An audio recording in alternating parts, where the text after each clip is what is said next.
Hello, my dear students. Welcome to our channel, Mind Mapping. Today, let's feel the feelings of the poet Robert Frost.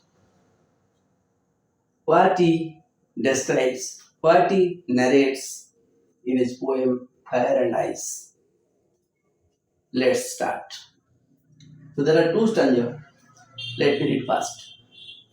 Some say the world will end in fire. Some say in ice.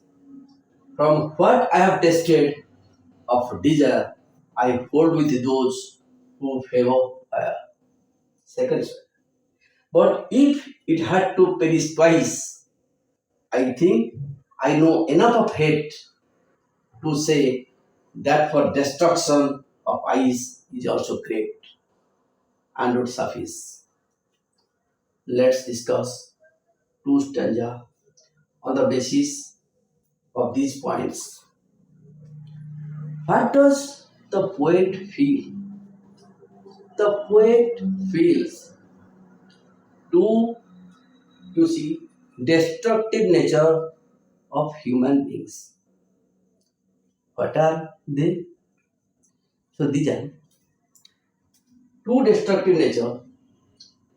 One is evil, ill desire and passion.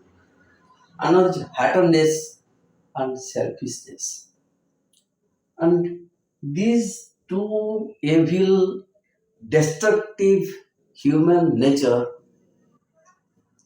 may bring an end to the humanness and destroy the entire world. So let's discuss. So desire. People have desire, ill and evil desire. What they want? They want power and pleasure. So this is called pleasure-seeking behavior. Pleasure-seeking and pain-avoiding behavior. And they want materialistic pleasure.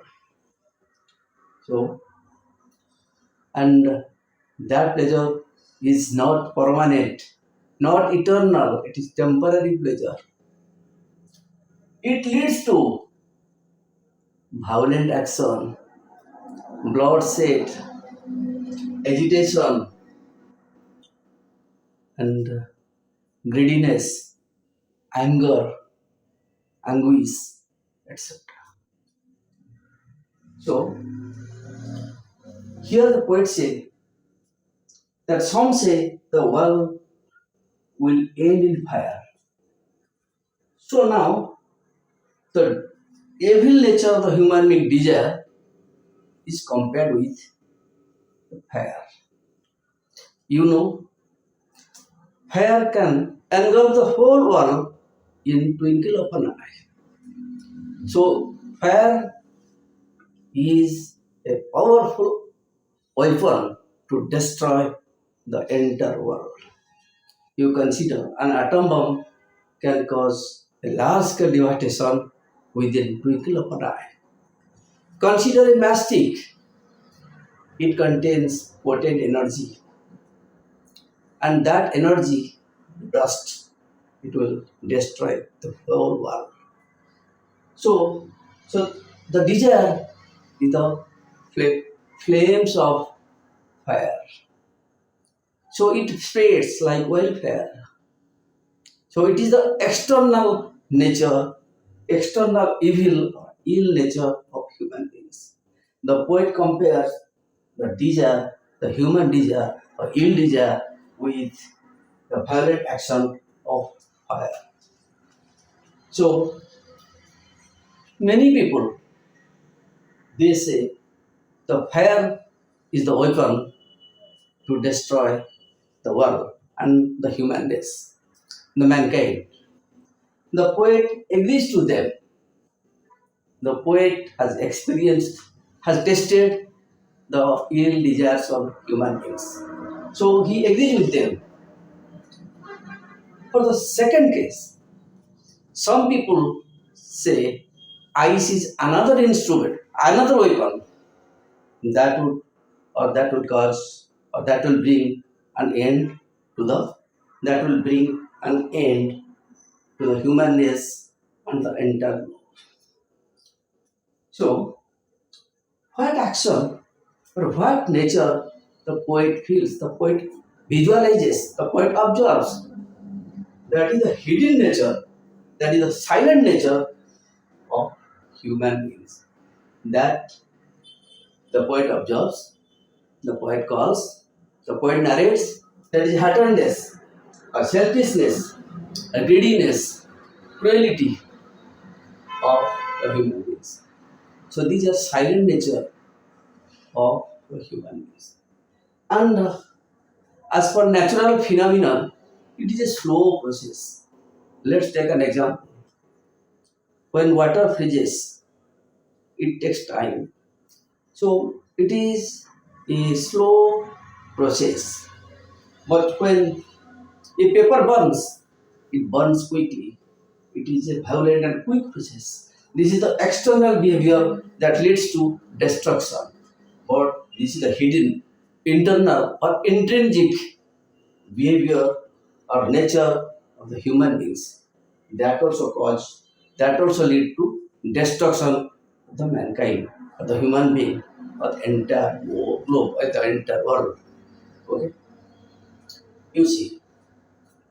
So poet compares the hatredness or the greediness, the cruelty or the silent action of the human beings with eyes.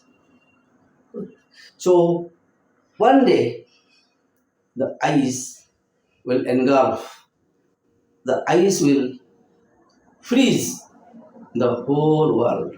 So there will be no foreign fauna and there will be no existence of human beings because the hidden nature, the internal conflicts that will destroy, that will kill themselves, that will cause destruction of the human race. So the poet compares, though it is slow action, one day the world will freeze and that will cause the destruction of the human race and the total world. Okay. So now we find two destructive weapons for destruction or devastation of the world and destruction of the humankind or human beings or human race. There, fire. One is violent action and ice and this is slow action. So these are the two natural phenomena that will lead to destruction of the humanness and the growth. The poet compares the human desire with fire and the human hatredness or hate with ice because people hate each other. There is no cooperation, no belongingness, no brotherhood, no fellow feelings. So there is internal conflict among them. So it will lead to destruction of the humanness. At so at any time, it may bring an end to the human race. So the two weapons for destruction of the world, one is fire, another is ice. So this is the theme, this is the moral of the poem Fire and Ice, where the poet Robert Frost beautifully narrates or compares two human nature with the natural phenomena. Okay, thank you. Hope you have all understood the concept and the feelings or the message that the poet has given in his poem Fire and Ice. Thank you. Stay tuned to watch our videos.